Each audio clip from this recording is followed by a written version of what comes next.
On April 15, 1912, the RMS Titanic sank in the North Atlantic.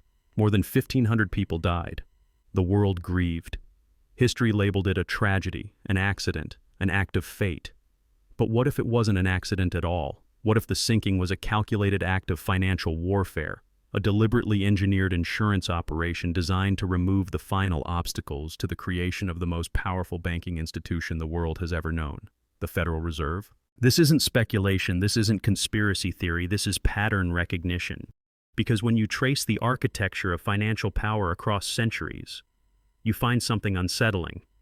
A recurring, predictable four-stage mechanism through which central banking systems are forced onto sovereign nations. And in every case, the final stage demands the same ingredient: a catalytic crisis that wipes out resistance and justifies consolidation. The Titanic was not just a ship, it was stage 4. Let me show you the numbers that prove we aren't discussing distant history. We're talking about the operating manual of your world today. Global debt now stands at $315 trillion. That's 333% of global GDP. Central banks collectively hold more than $25 trillion in assets, money created from nothing to purchase the future labor of billions. In just the past 15 years, we've lived through 4 major economic shocks: the 2008 collapse, the 2020 COVID crash, the 2022 inflation surge, and the banking failures of 2023. Each one delivered the same outcome: more centralization, more control, more authority transferred to unelected financial institutions. This isn't coincidence. This is the mechanism. And the Titanic was the prototype, the moment when the architects of central banking realized you don't win power through debate. You remove the opposition, manufacture the crisis, and enforce the solution while the world is still in shock. What I'm about to show you is not a theory. It is a pattern, one that repeats across nations, centuries, and continents. And once you recognize it, you cannot unsee it. The sinking of the Titanic wasn't the start. It was simply the most dramatic execution of a mechanism already perfected. Let me show you how the machine operates. Across every nation that has fallen under centralized banking control, the same 4-stage sequence appears. Whether it's 17th century England, 20th century America, or modern Europe, the pattern is identical. The stages repeat exactly. The outcome never changes. Here is the mechanism. A nation enters a period of rapid expansion. Wars, massive building projects, or speculative booms create extraordinary demand for credit, but the financial system is fragmented. Private banks, regional lenders, competing currencies. There is no lender of last resort, no central authority. For the elites, this is inefficient. For the population, it is freedom. The financial architects begin pushing for a solution. They present it as stability, reform, modernization. The existing system is driven to its breaking point. Wars are financed, speculation is fed, debt grows beyond anything sustainable. The decentralized banking network begins to fracture. Small institutions collapse. Panics spread. The public starts fearing instability. During this moment, the architects step forward as saviors. They extend loans. They absorb distressed assets. They make themselves essential. This is the decisive stage, the point that determines whether centralization succeeds or fails. By now, the elites already have their legislation drafted. Their central bank charter is prepared. But one obstacle remains: opposition. Influential men who understand that centralized banking means the end of financial independence. Men with power, men with wealth, men capable of stopping the plan. And the architects do not argue with them. They eliminate them. The removal always follows the same script: a crisis, a disaster, a tragedy that erases the opposition while simultaneously generating public demand for the very solution the architects have been promoting. In the shock that follows, while the population is reeling and dissenting voices are gone, the legislation is pushed through, often during holiday recesses or emergency sessions. The central bank is created, authority is consolidated, and it is presented as a safeguard meant to prevent future disasters. The mechanism is complete. This is not theory. This is recorded history, and I will prove it using 3 case studies across 250 years. We begin with the blueprint, the original template. The Bank of England. In 1688, the country is in turmoil. The Glorious Revolution has just taken place. William III has taken the throne. But there is an immediate crisis. England is at war with France. The 9 Years' War is draining the treasury. The crown is desperate for funds. But the fragmented financial system, regional, decentralized, cannot supply the scale of lending required. Enter William Paterson, a Scottish financier. He proposes a radical solution: create a private bank that will lend money to the government in exchange for a royal charter granting monopoly privileges. The bank would issue paper notes backed by government debt. It would become the state's financier, the lender of last resort. The war drags on. England's liabilities explode. By 1693, the treasury is effectively bankrupt.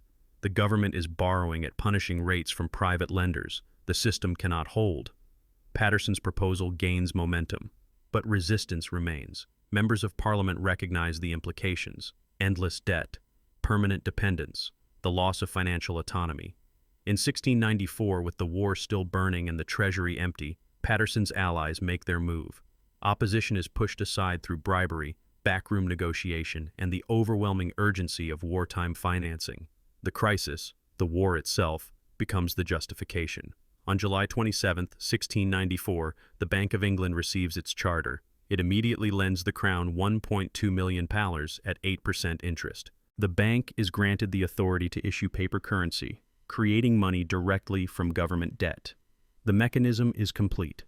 England now has a central bank, and for the next 3 centuries that bank would determine the supply of money, the scale of national debt, and the financial sovereignty of the British Empire. Pattern established. Now we move forward 219 years and cross the Atlantic. By the early 20th century, the United States had resisted central banking for more than 70 years. Andrew Jackson had dismantled the Second Bank of the United States in 1836. Since then, America functioned under a decentralized system: regional banks, private currencies, no central lender. But the financial elite, J.P. Morgan, Paul Warburg, and European houses tied to the Rothschilds, wanted consolidation. They wanted an American central bank, and they knew the path to get one. By 1900, U.S. industrial growth was accelerating. Railroads, steel, oil, enormous projects demanding enormous capital. But the fragmented system created instability. Regional panics erupted. Banks failed. The elite began their campaign. We need stability. We need a central authority to prevent crisis. Between 1900 and 1907, speculation surged. Stocks climbed. Credit ballooned. The system grew dangerously leveraged. And in October 1907, the Knickerbocker Trust collapses. Panic spreads. Depositors race to pull their money. Banks across New York begin to fail. But here is the critical moment. J.P. Morgan, the most powerful banker in the country, steps in. He orchestrates a private rescue. He uses his own capital and the capital of other elite financiers to halt the collapse. He becomes the savior, the hero, and when the panic ends, he makes his declaration. This proves the need for a central bank. We cannot rely on private individuals to rescue the system. The panic was the advertisement. The solution had already been drafted. By 1910, the elites had their blueprint. They met in secrecy on Jekyll Island, Georgia. Paul Warburg, Nelson Aldrich, Frank Vanderlip, and representatives of the Morgan and Rockefeller networks assembled to craft the Federal Reserve Act. But one obstacle remained: powerful resistance. Lawmakers who understood the threat. Business leaders who recognized the trap. Wealthy industrialists who refused to surrender financial sovereignty. The most outspoken opponents: John Jacob Astor IV, the richest man in America; Benjamin Guggenheim, mining tycoon; Isidor Straus, co-owner of Macy's. All three fiercely opposed the creation of a central bank, and all three boarded the maiden voyage of the RMS Titanic. On April 15, 1912, the Titanic sinks. Astor, Guggenheim, and Straus all die. The opposition is erased in a single night. 19 months later, on December 23, 1913, while Congress is largely away for Christmas, the Federal Reserve Act passes. President Woodrow Wilson signs it into law. The mechanism is complete. America now has a central bank.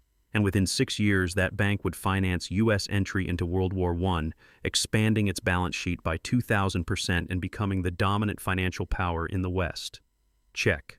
Now let's examine the modern execution. You think the pattern ended in 1913? You think the mechanism was retired? Let me show you the exact same 4 stages repeated in your lifetime. By the 1990s, central banks had existed for decades, but their reach was still constrained. They controlled interest rates, but they didn't directly own assets. They didn't control fiscal policy. They couldn't print limitless money to buy government bonds, corporate debt, or equity. The financial elite wanted more. They wanted the power to intervene directly in markets, to become buyers of last resort, to control not only the price of money, but the flow of capital itself. They needed a crisis. From 2000 to 2007, the housing bubble expands. Subprime mortgages are bundled into securities. Credit surges at exponential speed. Leverage at major institutions climbs to 30 or 40 to 1. The system becomes a live explosive, and the central banks, they fuel it. Alan Greenspan keeps rates at record lows. Ben Bernanke dismisses warnings about a housing bubble. The Fed's own policies create the conditions for disaster. In September 2008, Lehman Brothers collapses. Panic spreads. Markets crash. Banks seize. The public is terrified. But here is the essential point. The crisis doesn't just destroy wealth, it destroys ideology. For decades, free market advocates had resisted central bank expansion. They argued for discipline, for failure being allowed to fail. The 2008 collapse erased that resistance, not physically but intellectually. The narrative flipped instantly. Without central bank intervention, the entire system would have imploded. We need more power, not less. Within weeks, central banks begin quantitative easing. The Federal Reserve begins buying government bonds, mortgage-backed securities, and corporate debt. Its balance sheet jumps from $800 billion to more than $4 trillion. The European Central Bank, the Bank of Japan, and the Bank of England follow the same script. Central banks now control over $25 trillion in assets. They impose negative interest rates. They enforce yield curve control. They manipulate equity markets directly through ETF purchases. The mechanism is complete. Central banks are no longer lenders of last resort. They are the market. They are the economy. They determine the flow of capital for the entire global system. And all of it happened because of a crisis they helped create. Verified. Now let's apply this same mechanism to the Titanic, step by step, stage by stage. By 1910, America's banking system is fragmented. No central bank, no lender of last resort, regular regional panics. The elite, Morgan, Warburg, the Rothschild network, want centralized authority. They draft the Federal Reserve Act in secrecy on Jekyll Island in November 1910. The blueprint is finished, but resistance remains. Powerful resistance, check. The elite control the narrative. They use the panic of 1907 as proof that the United States needs a central bank.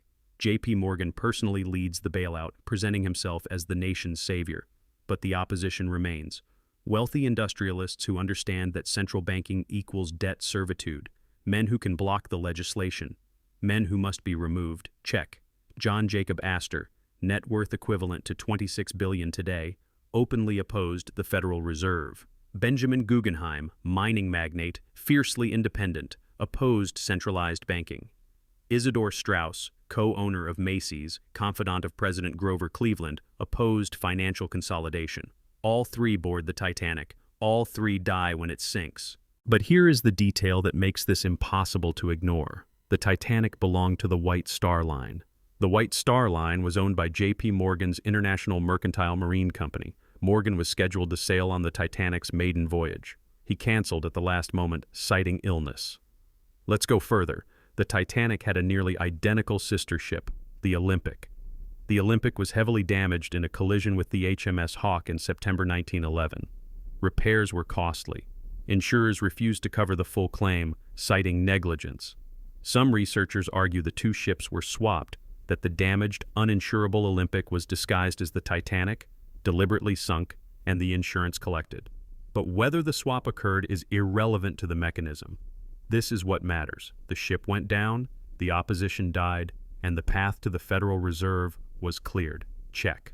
19 months later, on December 23, 1913, the Federal Reserve Act passes while most lawmakers are away for Christmas. The vote is rushed. Debate is minimal.